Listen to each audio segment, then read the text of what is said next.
All right. If you're tuned in, I'm Matt Szeto. This is Fish East, the webcast where we talk fishing.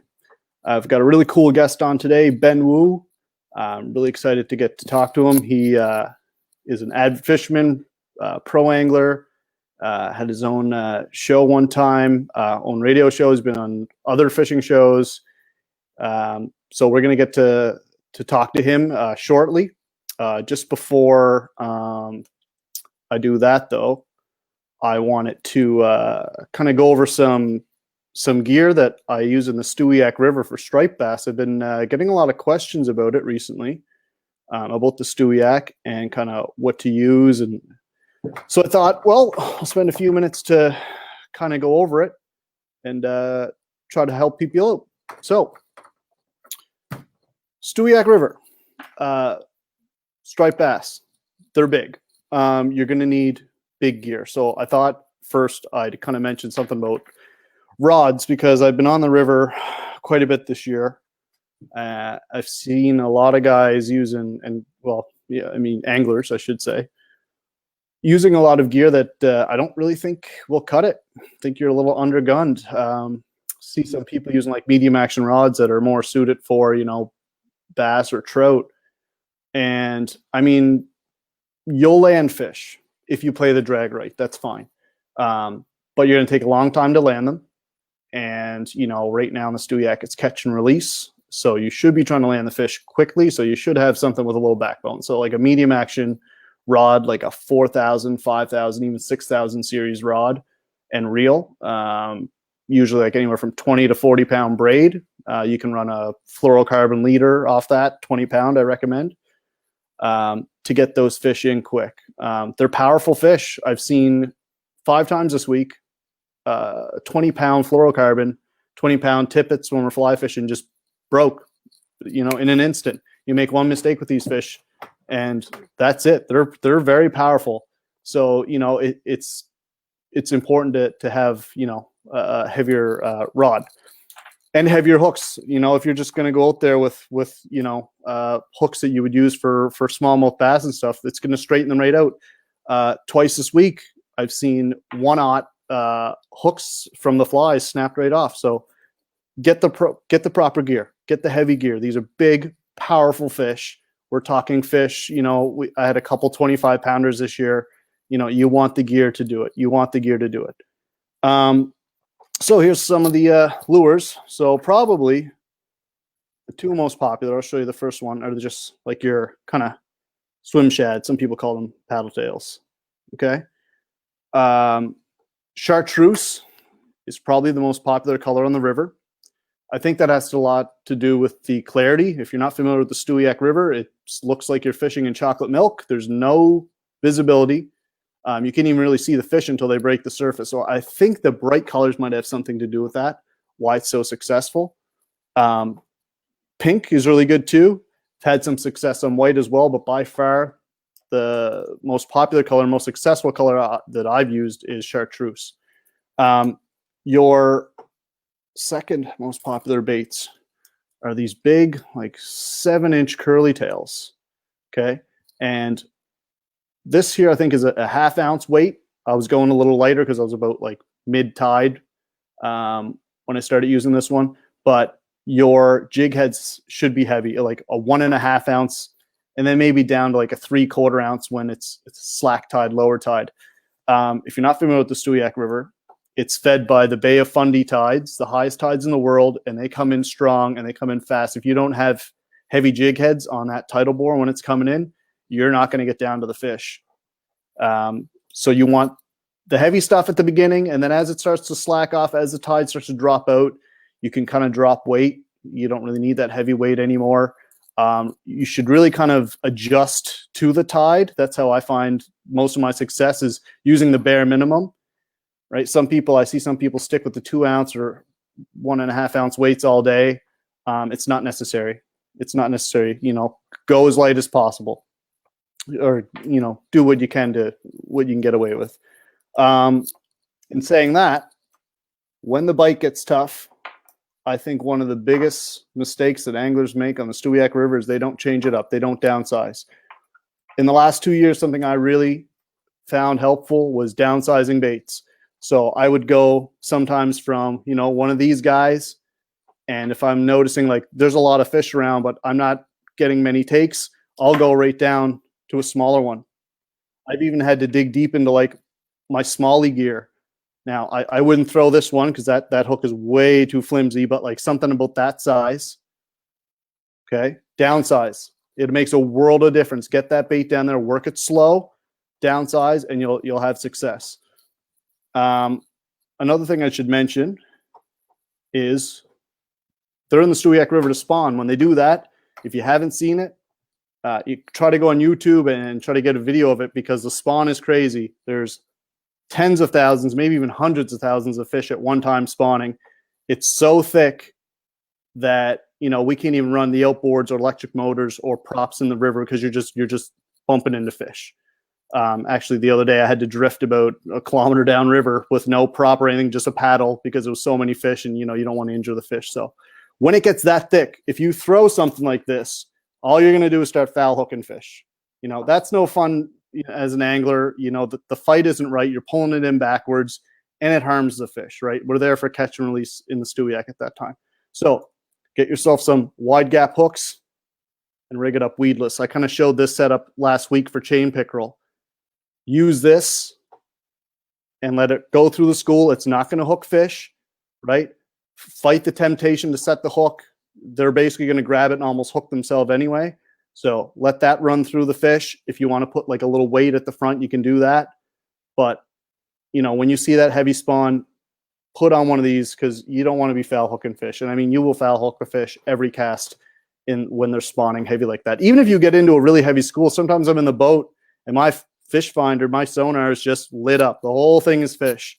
And immediately, if I'm in the boat with someone, I will switch their gear right to one of those weedless setups. On certain days, if you see fish busting bait on the surface, it's really fun to try some topwater stuff. This is my topwater here. I think it's called a Danny Swimmer. By far the most popular on the Stewiacke. You can also see that I took one hook off because in the Stewiacke, you're only allowed lures with one hook. A treble hook does count, but you can only use one. Right? So get yourself some topwater stuff like this. Pencil poppers work well too. Fly fishing is awesome on that river. If you're a fly fisherman, you have to check it out. I mean, there's probably no other time in the year where you're going to hook multiple fish that can go up to 20 pounds. In a day. Like I know a lot of fly fishermen are into salmon, and listen, I love salmon. Probably my favorite fish to target, but you're probably not going to catch 10, 20-pound salmon in a day, not in Nova Scotia. And if you know a spot, keep it secret. But you will hook, 10 good-sized stripers in a day. So some popular flies. You can go to your big stuff like your hollows. Okay, anything that kind of looks like a bait fish Gaspereau type of thing. But I think the most popular, or I should say most successful for me, are just like your half and half and closer minnows. So these are some half and halves. Well, actually, that's a closer. Sorry. Here's a half and half, and a half and half is basically a closer and deceiver mixed together. Deceivers are really good flies too. And just like I said with the bigger lures, if you're finding the bite tough, drop down to a small fly. I'm going to show you a fly that's been catching most of the fish for me this last week. The bite has been kind of slow. We got a couple cool nights there, and it slowed things down. There's all kinds of fish under the boat, but they weren't taking those big flies. Little guy like this, he's about 2 inches long. Get that down in front of them, and you're going to hook a lot more fish. I see a lot of guys just throwing the big flies all day. I see a lot of guys in the bank, and they're not hooking fish, or they say, oh, the fish didn't come up this high today, I think. And I'm looking at my sonar, and there's 10,000 fish under the boat. They're on bottom. They're not going to come up for that fly. You got to get it down their face. If you have an intermediate line, perfect. If not, if you're using a floating line, throw a sink tip on there. Get a small fly down. It can be a small deceiver, right? It can be a small little deceiver or these small little closers. But downsize, switch it up. and it'll make all the difference. I'm telling you, if you're in a spot and you know there's fish around, or you've seen other people hooking fish, mix it up. Get the sink tip on. Get the fly down there. If they're down there, most times, like you'll feel them. Okay, that's probably my biggest tip for the Stewiacke River is don't be scared to downsize. Don't be scared to change it up. And that's really for any fishing, really. You know, if you're in a situation and you know there's fish in a spot, you've caught fish here before, whatever worked yesterday might not work today. Switch it up. Downsize, slow your retrieve, and you'll have a lot of success. All right, so I'm going to bring in Ben now. Really excited for this. He's got all kinds of knowledge. So if you're out there and you're watching and you got questions, Ben is the guy to ask. He's fished all through Canada, I think, at least I know from Quebec to the East Coast. So we'll let him talk about all that. We'll let him talk about all that. So I'm going to bring him in right now. There he is, Ben Wu. Thank you for coming on, man. Appreciate it. What's going on, Matt? Thanks for having me. Oh, hey, man. It's my pleasure. So first of all, I'm just going to let you kind of introduce yourself, what you do, how you got into fishing. So I'll just kind of let you go from here for a little bit. Absolutely. Not too long of a story. One big thing, though. Originally born, raised in Montreal. And you mentioned that, I've had a little bit of experience fishing throughout this country. I have, in fact, fished right throughout the country, BC, all the way down to Cape Breton. Fishing career, I've always been a media guy. I've always been somebody who wanted to share and to teach my passion with a lot of people. And that's come through many different projects over my career. Started with a little sports radio show in Montreal. Had the opportunity to join Angelo Viola and Pete Bowman on the Fishing Canada show for a couple of years.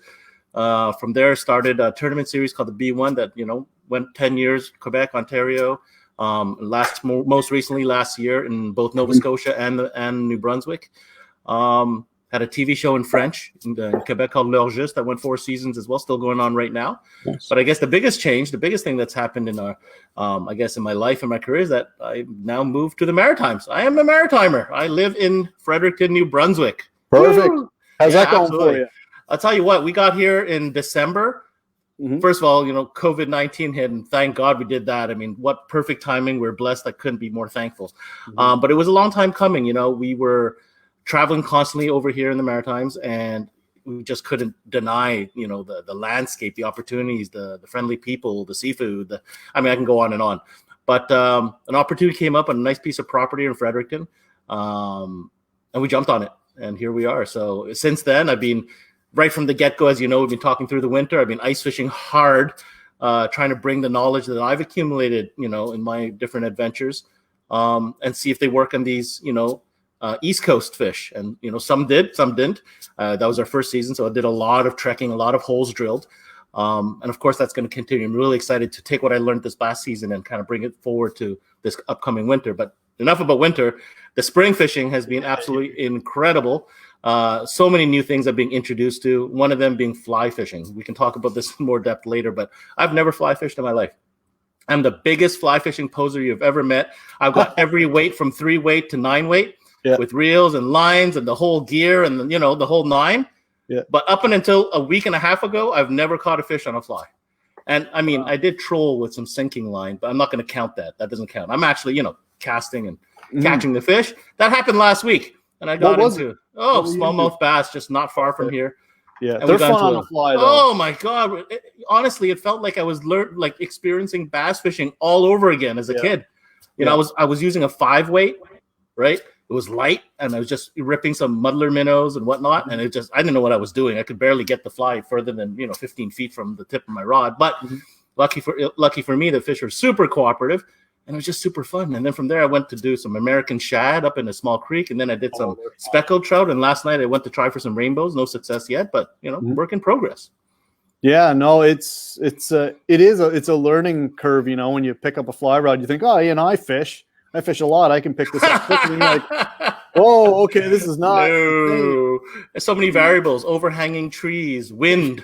Oh my God! But the feeling of seeing a fish come up for that fly that you put right there at the right time with the right motion, it just, I don't know. It's hard to explain. And I don't know about you, but the whole feel of fighting a fish on a fly rod is totally different. Totally different. eh? Totally different. It's almost it's more intimate, I guess you could It's say. definitely intimate. Yeah, no, Everything. it's very intimate. Yeah, You you're can up close and personal. Everything's manual, and you Yeah. figure you'd have a lot more leverage with such a long rod. Yeah. But you kind of do and you don't. I don't know. It's pretty. I love it so far. I'm having a blast with it, and it's certainly been very rewarding, putting some time towards an activity that I otherwise haven't had the chance to explore yet. Yeah, you got to get that 9 weight out on the Miramichi for those striped bass. Oh, I chickened out, bro. I chickened out. I had it rigged, and I didn't grab it because I was too scared to kill somebody with the back cast on the boat. Yeah. And the second thing is, I honestly was scared because I know how, you hook into a 30-inch plus striper. I don't care if it's Stewie or Miramichi. Mm-hmm. Those things fight. You know what I mean? They are. You were talking about tackle. I couldn't agree with you anymore with the recommendations you made. The one thing I'd like to add to that, if I can, when you're looking at a rating for a rod, medium heavy for a bass rod is not the same thing as a medium heavy inshore rod. And what I use when I fish striped bass is inshore class gear. So medium heavy inshore class, because I'll take a medium heavy bass rod, it just bent right over. I can't, there's no power there. Mm-hmm. But inshore class, absolutely, and that heavy line, exactly what you said, bring that fish in, those big fish. How many times have I had to sit there and revive, a 35, a 37-inch fish because they get tired out quick. Yeah. They give you, they give the fight. Mm-hmm. Even with the right gear, you got to sit there and revive them, right? It's a bigger fish, so you got to respect that. Yeah, you're absolutely right. Actually, I had a buddy of mine out in the boat, and he had a medium heavy musky rod, I thought, and he bought it specifically for stripers. And he pulled in. Oh God, the fish had to be pushing. It was close to 40-inch. It was a big fish, probably the biggest fish of the year that I've seen go in the boat. And he landed that thing within 3 minutes, and I was amazed. But the fish that it was it. Like, took the hook out, pitcher, and it just boom, shot off. Now, are you guys? Do you have to pinch your barb in Nova Scotia? Not in the Stewiacke River. Not in the Stewie. Okay.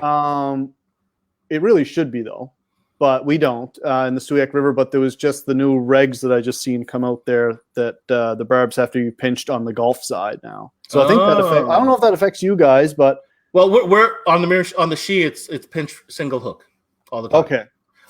Unless you're past the bridge in Miramichi, heading towards the ocean, then it becomes then it's a different set of rules. But within the river, you need to have a single. And you know what? Honestly, for releasing the fish, and when you get into them, there's big numbers in a day. Mm-hmm. If you just take a step back and look at the impact you have on those fish that you catch, with that barbless hook, obviously just less damage done no matter what the circumstance, and it's a good thing.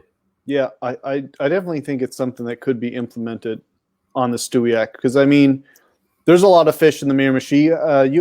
You were telling me before we went live here, how many, is there an estimate or a number of what they think is in the Miramichi? So my good colleague Jeff Wilson, who's the promoter for the Striper Cup in Miramichi, he's really in tune with all the science and all that. Mm-hmm. And we're going to talk about that a little bit with that Atlantic Challenge, right? But I believe the initial school was estimated at about 400,000 fish, but now there was some commercial fishing, this and that. Mm-hmm. I don't know the details, but I'm guessing it's about 300. I'll tell you what, I went up there 4 times this year, and every time it was absolutely extraordinary, and every time was a different scenario. Mm-hmm. I don't know how. I know the Stewiacke, obviously you have the pre-spawn, the spawn and the post-spawn, but you also have to deal with these giant tides, right? That come up and down. Yeah. The She has tides as well, just not quite as extreme as the Stewiacke. Mm-hmm. But the first time I went out, I was out in the ocean. I was in the bay, dude. Yeah. Catching fish, just finding that warmer water. Mm-hmm. And then as, the water temperature rose, we'd follow them through, and, you go through the whole pre-spawn, spawn, post-spawn deal. Yeah. And that's what makes it fun. Yeah. It's, the Stewiacke is definitely unique. There's nowhere else. We kind of talked about this beforehand too, there's nowhere else you're going to find it, just because of the tides and the muddy water. And it's, the people I take out, I had some guys from Germany last year, and they were just like, what's going on? Why is the river going the opposite way? And I was like, oh, yes, I'd explain it to them. And they're like, oh, the water's dropping. Is it safe? We're like, yeah, it's safe. It's just, this is what it is. But it poses its own challenges too, because, the tide will come, and I don't really like to fish before the boar comes in, or even as it's coming in, because it just pushes the fish like kilometers upriver. Right. So I like to kind of wait till it slacks off and it starts to drop, and then the fish kind of start to stage up. They'll school up and they won't stay in one place, but they slowly drop. So if you find the school, then you just kind of follow them down and you stay on top of the fish all day. But now, are you following temperature or bait fish?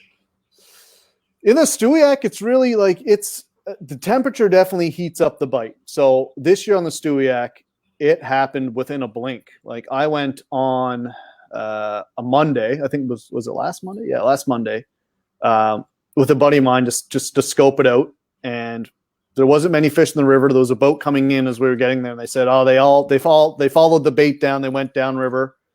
And it's not really a place that I like to go, because if you go like downriver from where we launched the boat, you got a short window, and then there's like a sand flat, and it's like you can get stuck down there and you got to wait 10 hours for the next tide to come in. Oh yeah, absolutely. So we went upriver and we found a whole bunch of schoolies, like, smaller fish. And then 2 days later, Wednesday, it was full blown spawn to the point where it was the most insane I've ever seen it. Like the water's boiling. Boy, oh man, top to bottom. I don't even think I think there's more fish than water most times. Yep. And I'm serious when I say this. If you tried to swim across, they would drown you. They would drown you. You wouldn't make it. Yeah. They're so thick. We were actually putting our hand in the water, because I don't know if I'm sure you've seen them spawning in the Miramichi. The female comes to the top, and the males go crazy under. Yep. We'd put our hand in the water and like this over the boat. They come up at you. Yeah. It's absolutely insane. Like I was telling people, I didn't think I'd ever come into a situation in my entire life where I purposely tried to scare fish, because as we're going back to the launch, they're trying to come up and spawn with the trawling motor because it's moving on the surface. So I had the oar and I was like pushing fish away, like, go, shoot. No, absolutely. Yeah, it was crazy. That's good though. I mean, at the same time, it makes it it's one of the reasons I came here. I mean, I discovered striped bass fishing, I don't know, 5-6 years ago, and I've been coming back ever since. But it's an 11-hour drive for me to get to Miramichi from Montreal. Now it's a 2-hour drive, so it makes it a day trip possible. You know what I mean? I was really hoping to come check out the Stewie with you. Unfortunately, we can't do that this year, but hopefully there's always next year. They'll be back. Absolutely. They'll be back. And it's really unique. Like, I'd like to come up to the Miramichi and fish. And just contrast it. Oh, yeah, totally. For sure. Because I'd love to catch. Do you fish deep? Do you fish deep? The river doesn't really get deep. Like, how deep? What's the deepest you fish for these fish? Deepest hole in that river that I found is about maybe 18 feet at high tide. Well, that's the other thing too, is the tides change all the time. Like, but are you knocking bottom? Are you knocking bottom with a jig or something? Are you always horizontal? We're not really vertical jigging too much. We're just kind of like, basically how I run it. I get the boat in the water. I mark the school. We anchor up. Actually, a neat little rig I got, somebody showed me, is I got a grapple hook on the back of my boat. And I just go to the muddy bank and stick the grapple hook in it, and we just kind of throw the lure out, let it swing through the current. Sure. And interesting. And try to get enough weight. You try to match the weight where you can get down into the fish, but not like, you don't want to really run it through the heavy. You kind of almost want to like skim the top and hope that one comes up, because if you run it to the bottom in that thick, you're going to foul hook, like I talked about. So that's kind of similar to lake trout when they're schooling heavy on smelt on a lake. You want to kind of present right above, like if you see it, like. Certain sonars could show you that, where you see the school and you see the bait fish, but you want to just hover above it, and all of a sudden you see an arch come up and grab it. That's kind of what you're talking about, right? Yeah. See, on the She is completely different. That would never happen. Oh, really? Okay. We would be, there's a point in time where we would be jigging 2-ounce weight right on the bottom, knocking bottom in 32, 34 foot. Okay. So that, I knew there was something different, because I don't think that would be a scenario on the Stewie, but on the She, that's a thing. And then the very next day, if the temperature swung, we could be in a bay, throwing jerk shads violently, right? In 4 foot of water. Oh, wow. Okay. It's very dynamic. So it depends on what staged and all that type of stuff. And sometimes the water's clear enough. I mean, you see the attack. See, I want to see that, because like I said, like it's Stewiacke's like fishing chocolate milk. You don't even see the fish until it breaks the water. Like right. I mean, you'd be running the boat, and all of a sudden it's like you're up on a sand flat, and you look over the boat and you can't even see it, and you're in 8 inches of water. No, you can't see anything. Right. Yeah. So it's I'd love to see that. And like, we don't really fish fast because the fish don't have the visibility They can't either. see the fish. They can't see the bait. Right. We watched, like the other day I was watching, they were feeding on the Gasbro, big school of Gasbro came in. And I mean, it's almost like they're clumsy. Like you can watch them come right up and miss it. And the Gasbro too are stunned. They're on the surface and they're just, their backs are coming to the surface and they're just going really slow, really slow, really slow. And these bass will come up and literally miss it. If it's clear water, like that Gasbro is gone. So they don't have the visibility. So if you're there, like, different for you, because there's times I'll do a jerk shot off the surface, weightless. Yeah. Just hit the surface, jerk, kill it, and you'll see the whole back, the V coming towards the bait, the back come up and just take it down, like total top water. You see the whole thing. I want that. I want to experience that. It's fun.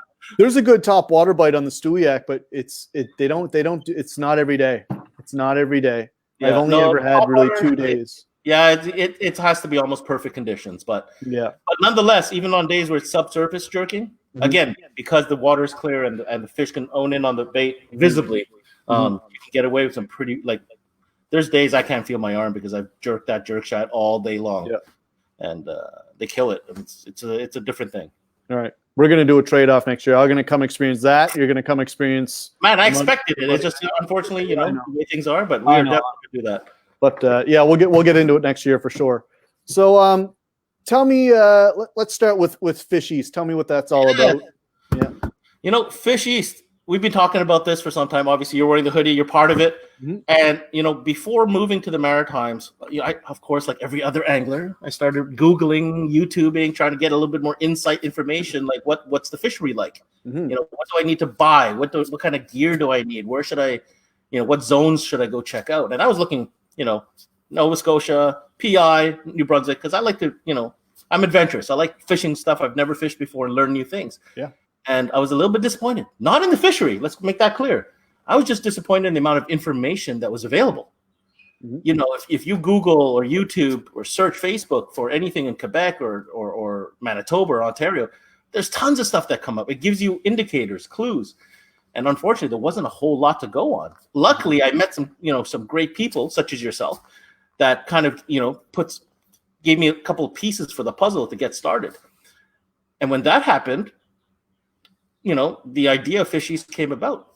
A group of us got together and said, why don't we start something that's more East Coast centric that, anglers in the East Coast can kind of get with and share and network. And, I guess the best word for it is to be a collective. I have a background in promotions and video, so I could lend, that's my contribution to the Fish East project. We can cut videos and get them out there. We've already started. If you check out our website, fisheast.com, or if you go to our Facebook page, it's growing every day. Like, we're at 2,000 followers. We started from nothing just a few months ago, and it's growing. And if you take a look at the amount of people sharing pictures and stories and I guess I need to say this, the whole theme of Fish East, it's East Coast. That's obviously it's in the name. Yeah. Multi-species. Like, I've been involved in bass fishing a lot, but I'm a multi-species angler. I mean, as a kid, I used to bike around with the rod in the back, and I fish for whatever bit.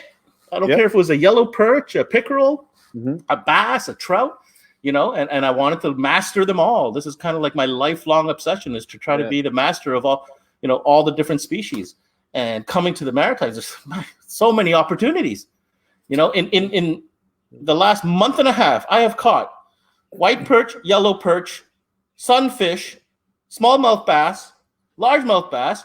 There is largemouth bass in New Brunswick. It happens. Speckled trout, rainbow trout, brown trout, striper. I haven't caught a muskie yet, but that's coming soon.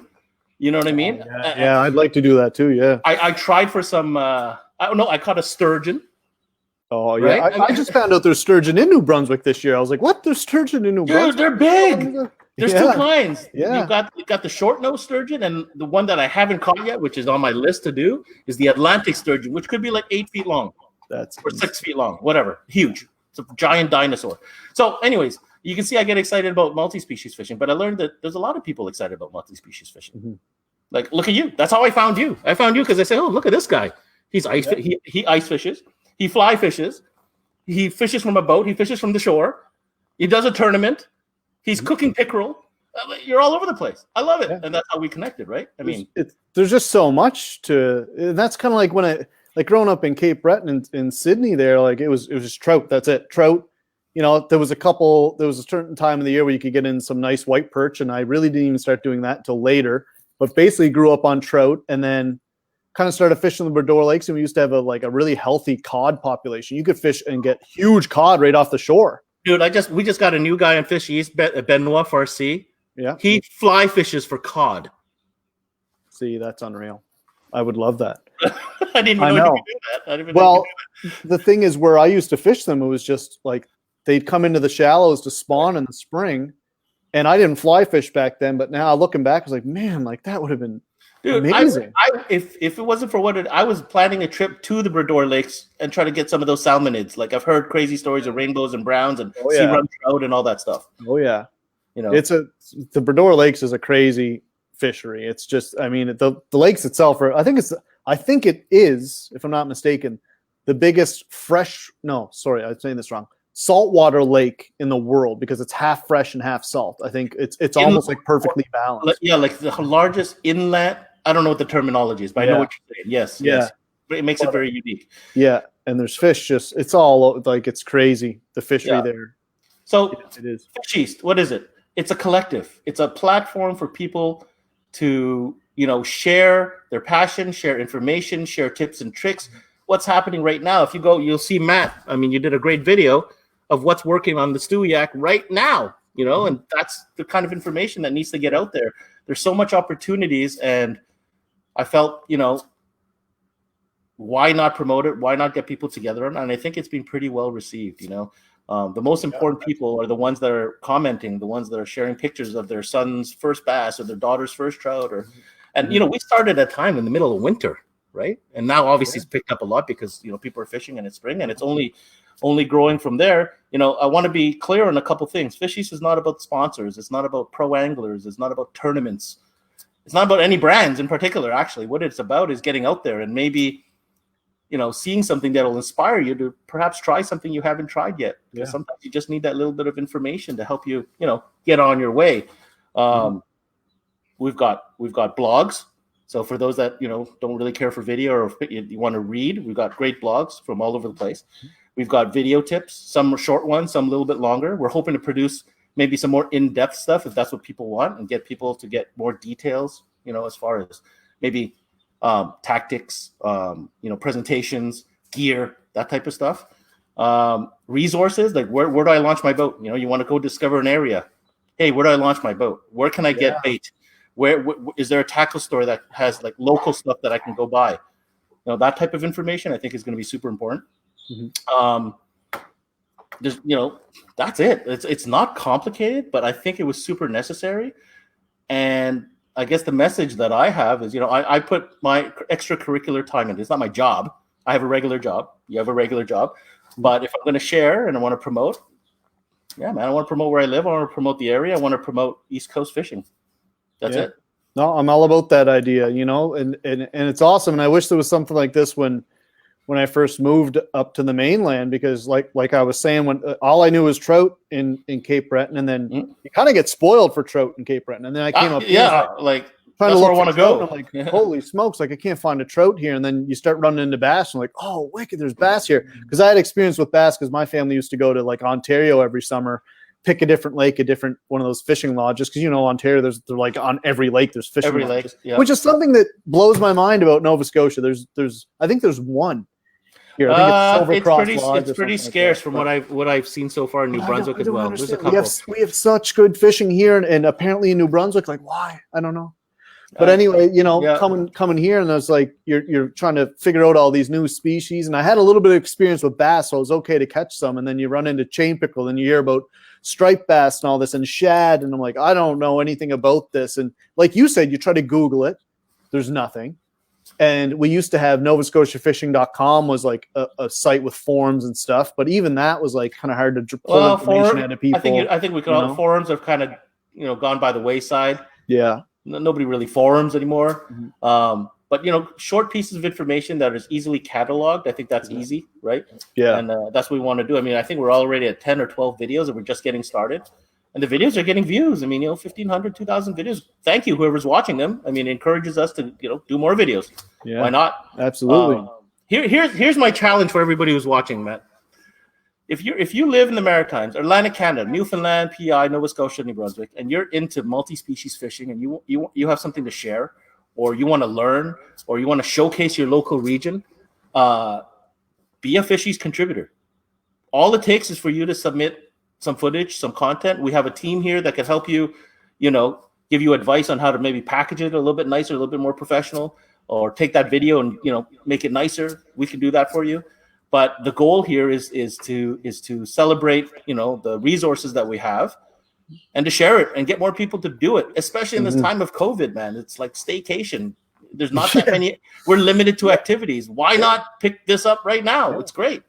Yeah, I do notice a lot more people fishing this year, and I'm wondering if it's because of that. Like it's, like most of the places they'd usually go are closed and stuff, and now maybe like people looking for things to do. Like I notice a lot more people fishing now. That's a good thing. I think that's an absolutely a good thing. Absolutely. I'm a family guy like you are. 3 kids. What a great activity to bring them out to, especially when they didn't have school for X amount of time. Yeah, exactly. But try new things. Fish East is about East Coast pride, but also breaking barriers and trying new things and sharing all together. That's what it's about. Yep, exactly. We got a comment here from Nate. He says maybe an app in the future, Ben. Any oh my has God, that ever crossed your mind? Like an app? No, that sounds so complicated and out of my realm. I don't know. I mean, I think what we're going to talk about, is that Atlanta Angler Challenge is an app. Yes. I think Fish East, that's a little bit beyond the scope of what Fish East about. Mm-hmm. I'm more than happy. Just like I had a kid the other day message me, goes, "Man, I gotta get a hoodie." I go, "Why?" Because man, I need to show off the fish that I'm catching. I bike all around the St. John area, and I'm all alone all the time. People need to know about this stuff, and he's going to start doing videos with his little camera. That's perfect. How great is that? Yeah, that's awesome. That's what you want. Absolutely awesome. We need more stuff from Nova Scotia, man. Hey, listen. Bro, I'm calling out Nova Scotia. I'm calling out your province. You hear that, Nova Scotia? Ben's calling. Why have I not seen anything from Cape Breton? Why have I not seen anything from, where's Yarmouth? Do people even fish out that way Yarmouth, other than lobster? Yarmouth I haven't seen a thing. Yarmouth is the Smalley and chain pickerel capital of Nova Scotia, really. Well, it's crazy. Apparently, there's giant pickerel and Smalleys in Yarmouth. I haven't seen. There is. Yes. So if send us some pics. Send us some. We don't need to know your spot. Just show us that there's some action. Exactly. Exactly. Yeah. So all you people down Yarmouth, dude, you said it, Brador. Let's see some trout. Let's see some of these monster Brador fish. Right? That's what I want. That's what Fish East is about. Exactly. Yeah. I mean, hey, listen, I know there's lots of guys down there in the Brador and down in Cape Breton doing fishing, make something, and, post it. Like I said, send it to Fish East, send it to Ben. Message us. We'll set you up. Yeah, for sure. Yeah. So, you mentioned the, just message the Facebook page. It's the easiest thing ever. Yeah, exactly. So you mentioned the Atlantic Angler Challenge, which is really cool. And I'm ashamed to say I haven't gotten to sign up yet. Yes, I've been so crazy busy. I wish I did because I was into some right bass help for this challenge. But anyway, why don't you explain what that is? Because I think it's really cool, and I think a lot of other people would probably be really interested if they kind of knew about it as well. Yeah. Somebody mentioned application. So the Atlantic Anglers Challenge is actually based on an app that already exists called Anglers Atlas. Okay, it's actually a Canadian company based out of BC. Okay. Got together with Jeff Wilson and the whole team from the Striper Cup, and amidst the COVID-19, what a great time for this. There's 3 important things you need to know about the Anglers Challenge. Number 1, it's a fantastically easy, fun app and contest that anybody can participate. It's $20. There's tons of prizes for every category. There's a draw prize as well. And so it's affordable, number 1. Number 2, it's super easy. It works on Android and iPhone app. Number 3, and this is I guess the hidden mission behind all this is we need to get into the scientists' hands more information about our fisheries. We don't have enough information. We're gonna. Ben froze up there. Can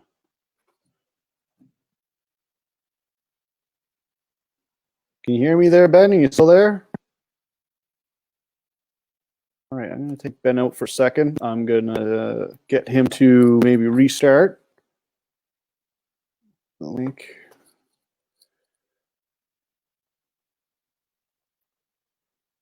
Sorry, folks. Just give me a second there.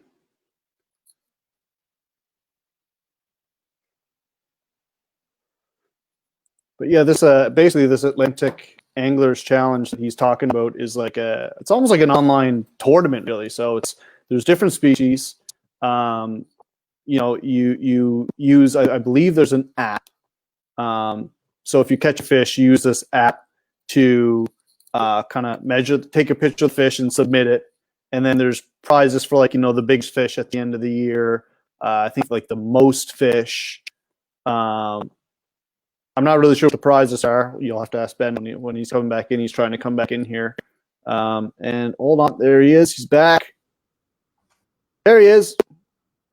Yeah. So as you were gone, I just kind of the only thing I said really about the don't know where we got dropped.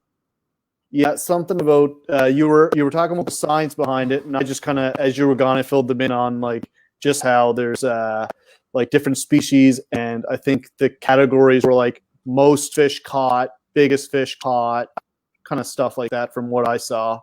But you can talk about that in a minute. Maybe you should continue with the science part, because I think that's probably the most important, if not part of the whole thing. Yeah, I mean, it's not a Fish East project or product by any means. It's just when we heard about the idea, it kind of fell in line with what we're trying to promote, and that is multi-species fishing and across the Maritimes and getting people out fishing. So the science behind this is we don't have enough information about our watersheds to properly manage them. Yeah. This application and program is actually going to test the data that they need. Right. So imagine this. Everybody is catching fish from, spring through fall, all different kinds of species, different lakes. By the time we're done in one cycle, we're going to have more information than we've ever had before. Period. Mm-hmm. And I think that's a great thing. Add to that, COVID-19, so many events, fishing events of all kinds have had to be canceled. What a great way and a fun way to still, have fun fishing and cataloging it and maybe win some prizes. And last but not least, which I think is super important, is, any proceeds from that $20 registration is going to go towards some COVID-19 relief on top of that. So it's a little way, it's a nice way of anglers giving back. So we're all for that. That's awesome. 100%. So it's kind of like almost like an online tournament, if you will, somewhat. Would anglers go about like who signed, like how do you go about like registering fish? Because I think there was something like an app you had to take a picture, but obviously more than I. So like how does the whole process work? So I catch a fish, I got a nice striper. What do I do? If you go to open your app, and the first thing they'll ask you to do is take a picture of the fish. You have to take the picture of the fish within the application, and all you need is a measuring device. It could be a ruler, a meter stick, whatever, something to measure. So you open the app, you take the picture, and then it'll ask you the information, species, region, so on and so forth. Upload. Done. That's it. Takes 2 seconds. I mean, the day I went striper fishing last week, we probably did, 50 entries. Wow. Easy. Awesome. Yeah. That's so really cool. Every category. Rainbow trout, brook trout, pickerel. That's awesome. I will be signing up here as soon as we're done. I think I've been meaning to, and just like I said, just so busy. And then I remember it like the next day I'm like, oh, I should have signed up. But that's awesome. So any idea of the prizes? Like what are are they just kind of stuff that was like donators or like cash prize? Like what is there any idea? I'm not gonna lie. My first 2 days, my first 2 days I went fishing. Yeah. Okay. Oh man, I don't. Yeah, a lot of product, tons of product. I know there's a sonar unit, a Garmin unit to be one. There's Cool. I wouldn't know offhand, but I'm sure if I went Atlantic Anglers Challenge, let's see. There's a lot of good stuff on there. As you're looking that up, Craig asks here, he says, how long does the challenge run for?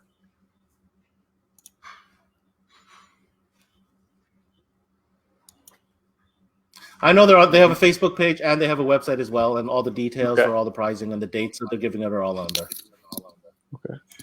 Okay. Can you hear me there, Ben? I don't know if Ben can hear me here. Hold on. Can you hear me, Ben? No. Having a little technical difficulty here. I can hear you. Yep. Oh, you can hear me? Okay, sorry. Did you hear the question I asked that Craig had? So Craig asked, I heard Craig had a question.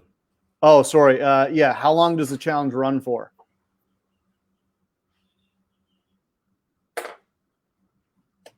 Like how long? It's all season long. That's a great question, actually.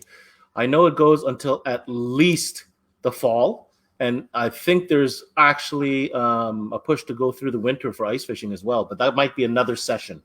Yeah, that'd be cool. Like they'll do the prizes in the fall, and they'll restart again, or maybe just do a winter only session. Okay.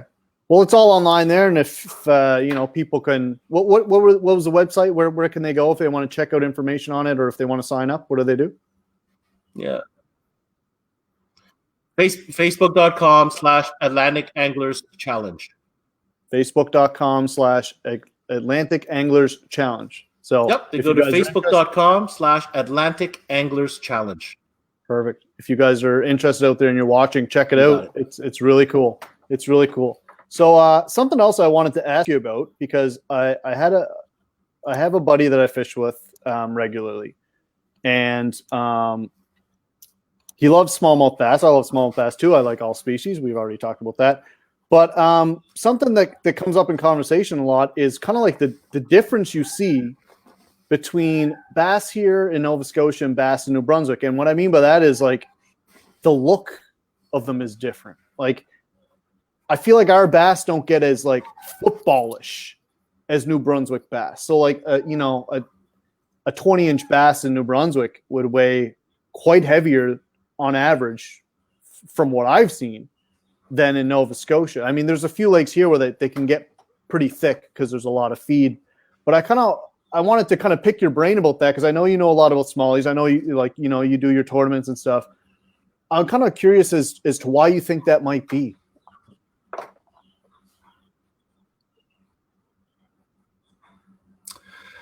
Oh, I love that you asked me this question. It's something that I debate with many different people. Perfect. What I'm about to say is purely my personal opinion. No science. Okay. It's just personal observation of things I have seen with my eyes and kind of what I'm deducing here. So in Ontario and in Quebec and in the St. Lawrence River, where you've seen tons of pictures and videos, there are giant fish there. There's huge. 5, 6, even 7-pound fish. And those fish, the size of those fish are predominantly because of gobies, the introduction of the round goby. Okay. It's an invasive fish, sticks on bottom, fatty in content, just loaded, and the bass gorge on them. And we've seen evidence that obviously they get really fat. Now, come to the Maritimes, starting from the St. John River in New Brunswick all the way down to the lakes in Nova Scotia, are there 5-pound fish? Yeah, there are. We've had a couple tournaments that caught 5-pound fish. You've seen big fish posted, but I think we can agree that they're all few and far between. And when I analyze the pictures of these fish, I feel, again, personal opinion, that there are 2 strains of smallmouth that I see happening. And evidence in that, and maybe this could be topic like more discussed in more depth in a future episode, but we can take pictures and you will notice that there are 2 types of body shapes. In particular, if you look at the tail, okay? If you look at the smallmouth bass caught in Nova Scotia, the tail, first of all, they're thinner, longer and leaner, and the tails are more elongated and pointier. Versus if you look at one of those 4.5, 5 pound fish, the tail is shorter, and the meat of where the tail meets the fin is thicker. Yeah. Does that have to do? No, at first I thought it had to do with lake fish versus river fish, because obviously river bass spend more of their lives fighting the current, therefore more exercise, therefore different muscle sets, blah blah blah. Mm-hmm. But it's not true, because I've caught fat, stubby, football-y fish in lakes as well with no gobies. So at first, yes, obviously the gobies have affected the size of those fish up in Upper Canada. But why is it that in Perth, Andover, in New Brunswick, on the St. John River system, where there are no gobies, we put down 20 pounds of fish and 5 bass limit last fall? Yeah. No, and I went out to a small lake in New Brunswick 2 weeks ago. Yep. I caught a 4.5 pounder on my first cast. I've caught a 5 pounder on Lake Mushamush. We talked about that. There are big fish, but they're few and far between. Mm-hmm. Is it 2 strains? It feels like it. You know how like largemouth bass, there's northern largemouth, and then there's like Florida strain largemouth? Yeah. Well, I feel that there's like a chubby football smallmouth, and there's kind of like a river lean smallmouth. I could be completely wrong, but this is what I've seen. And I haven't seen a whole lot of that football-y stuff in Nova Scotia. No, and that's kind of something I always thought about. Was it like genetic? Like my 2 cents. You asked. That's my 2 cents. I think there may be 2. Yeah, and that is something I thought. Smallmouth were introduced everywhere. Who knows if it was a different strain? Yes. Like, do you ever get pale bass in Nova Scotia? Like pale, like almost white. You do get pale bass with spots on them when the water's cold, like in the fall. Yeah, I've seen them around in clear water. See, a lot of our lakes here are so tannin; they're dark, and you get a lot of dark fish. Okay, but I know a couple lakes that are clear, like Mushamush. Is super clear. Those fish kind of look a little bit different, a little bit lighter with the nice bars on it. I got a lake, that I fished here close to home that's really clear too, and the bass are kind of the same. They're like kind of that nice greenish with the bars. I always thought maybe the bass in New Brunswick had just better feed than here. Like, I don't know, is there crayfish in New Brunswick? Because the smallie, I know, like when I was in Ontario, it was like crayfish. That's all. Every time you got a bass. There is another thing. Crayfish. Mm-hmm. No crayfish in Nova Scotia. No. Like up in this upper St. John River, like near Perth. I mean, you see the floor moving. There's so much crayfish. Jeez. When you put them in your live well, they're just choking out crayfish bits like nonstop. Looks like a lobster feed. Yeah. Maybe that's it. That's what I lean to. I thought about the different strains as well. I don't know. Maybe it's the crayfish. But I think it has to do a lot with the feed. Like, I don't feel like a lot of our lakes have a lot of good like minnows and feed in it. I think it's mostly like insect, because there's a lot of lakes here with like tons of bass. You'll catch a bass every cast. They're 10 to 12 inches long. There's too many bass and not enough feed. Now there's a couple lakes here where the Gaspro get into from the ocean. Like they make a long voyage, and they'll get the yearling Gaspro in around July. And I mean, just millions. There are so many 10-inch fish. Yeah. So I think me personally, and like you, I don't know. I think it's the feed. I think that the feed maybe is different in New Brunswick than here. I think we lack a little bit of that. Like we get long fish too. We get 20. My personal best smallie is 23 inches, but I think it was probably only 5.5 pounds. They just don't put on the weight. Like I don't know what a 23-inch bass would be in New Brunswick, but I'm sure it's probably heavier than 5.5 pounds. Oh, huge. Yeah. 5.5 is a giant fish for the Maritimes. Giant. Yeah. Like I've never even seen a 5.5 pounder. I've seen a 5 pounder, but not a 5.5 pounder. Yeah. This one was, I was fishing for, it was a bycatch. I don't know.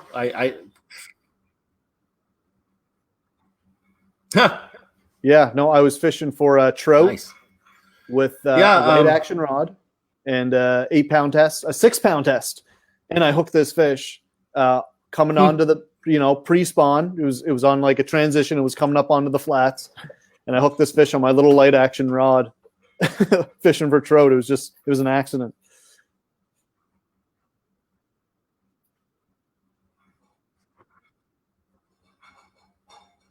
Yes, sir.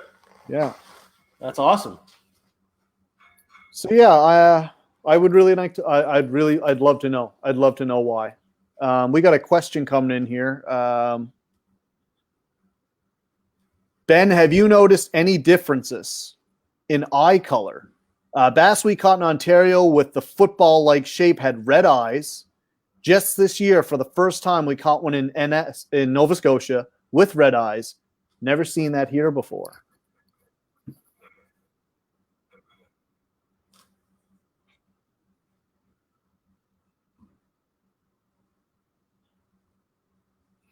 Yeah, I was headed down that theory one point, but it just proved me wrong. I've caught fish red eyes everywhere. Yeah, I don't know what the phenomenon is, but the red eyes are random. Like New Brunswick, I've caught them everywhere. There's no correlation. I think the red eye is just like a gene or something that goes on. Yeah. I go back to photos, go online, look at that tail ratio that I was talking about. I'm telling you, there's something there. Look at the pointy tails versus the stubby tails. There's something going on there. And the stubby guys, I've seen fish almost white, like no stripes, just white, like light green, pale. Huh. Which, if you look here in the Maritimes, those fish are dark brown and stripy.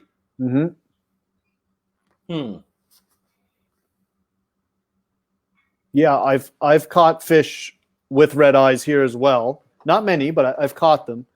But not many of the pale ones that you talk of. Yeah, I don't know. So our time's almost up, Ben. I just thought if let me think of a good question to send it off here. What if you could fish one fish the rest of your life? Only one. You're only allowed one fish. Oh my God. Oh, I know. What would it be? That's an impossible question. That's an impossible question, Matt. Why would you do that to me?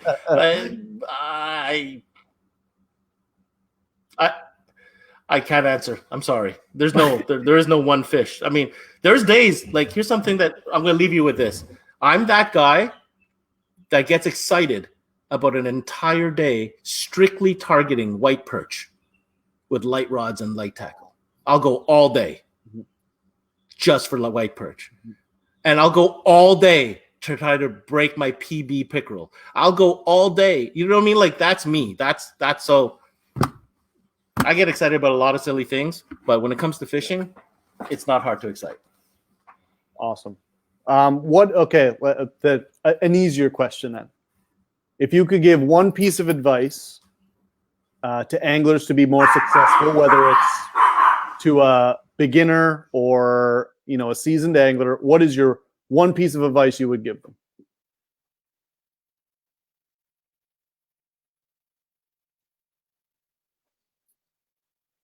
Oh, man, Ben is gone again. Well, maybe he'll come back and answer that question for me. I'll answer it for him, or what I think. My one piece of advice, I guess, to anglers would be don't be scared to mix it up, to try new things. I think one of the biggest mistakes that anglers make is that they're a little set in their ways. They have their favorite way to fish or their favorite lure. I think there's a reason there's so many baits out there. There's a reason that pro anglers have just endless amounts of baits. Like you look at these pro guys and they've got just lures stacked. There's a reason for that. Because sometimes you got to key in on what it is they want. Like I said earlier, downsized baits, different colors. Like some of these guys got baits of all different colors. Oh, here's Ben. We'll let him finish. Craig says cliffhanger. Yes, it was a cliffhanger. You left us with a cliffhanger there, Ben. Sorry. That's all right. So, did you hear the question? One piece of advice. What was the question? No, I did not. What is the question? Sorry. I'm curious. I started to answer it as you were gone. I was like, well, I'll answer it for him or mine. But anyway, I gave my 2 cents. What is the one piece of advice you would give anglers to be more successful, whether it's like a beginner or, you know, your seasoned angler or whatever? What is one piece of advice that you would give? One tip. That's actually one of the easiest questions you can ask me. One of the easiest questions you can ask me. Okay. Be open-minded. I just said that. I hope everyone who's watching this hears that. There with the exact same with that lure, it's going to work the next time you go there. Amazing. Yep. I swear to God, if you said that, I couldn't even hear what you were saying. I just came on just now. You have to be open-minded. Exactly Do not get stuck. Yeah. Don't get stuck in the same old lure with the same old spot, the same old technique and presentation. Let me tell you how much I believe in that. When I was learning to fish bass, there wasn't the internet that it was now. It was magazines and TV shows. And I got frustrated because I see these guys catching fish with certain lures and I couldn't catch. You know what I did? I went out that day and I only used that lure. And the reason I did that was not to be stubborn. The reason I did that because I wanted to learn what is the best situation for me to use this lure to have the most success. So I know when to pull it out when I recognize or come across said situation. Mm-hmm. Having more of those tools in your toolbox, not only physically, but mentally in your head with the confidence, will give you more success in the water because you'll have more tools to go get when a certain situation presents itself. Yeah. And you have to be open-minded to that. This could be a whole new show, a whole show just talking about how to find fish. But, listen. It's funny. I literally said that almost word for word. No joke. That's the one thing I said was, and that I think that is one of the big. I really did. It is what it is. It's one of the biggest. But for me, that's like something I've learned over the years. It is. Like that's that. But that's it. This is it. And I don't know. There's been a couple times where people see me getting in my boat or in their boat or going fishing. Like, geez, you brought half a Bass Pro with you. But by the end of the day, they're like, oh, what do you got? What lure is that there? And and then because that's it. Like, I don't really fish one lure very long. I don't. I'll fish it a bit, and if I'm into a spot where I know there's fish, I'm like, I know there's fish. This isn't going to work today. Switch it. Like, I'll switch so many times, and you'd often hear people say, "Geez, you're not going to catch a fish without your line in the water." And then the next thing you know, they're like, "Hey, you got another one of those, Berkeley Power Gulps there? What's going on?" So. Yeah. And you know what? Some days it's the bait. Some days it's the color. Some days it's the speed, the cadence. The depth. I mean, there's so many variables. The key to catching more fish is to, tune into these little details and make them work towards your advantage when you recognize that situation. Yeah. It's almost like a puzzle. And I think that's what I really enjoy most about fishing. Mm-hmm. It's like, it's a real life puzzle. They're there. What's it going to take? And it's so crazy because you can have the identical lure and just, I'm fishing with a natural color and someone throws on a pink color. There's nothing pink in the water. And that is going to be fire that day. Why does it work like that?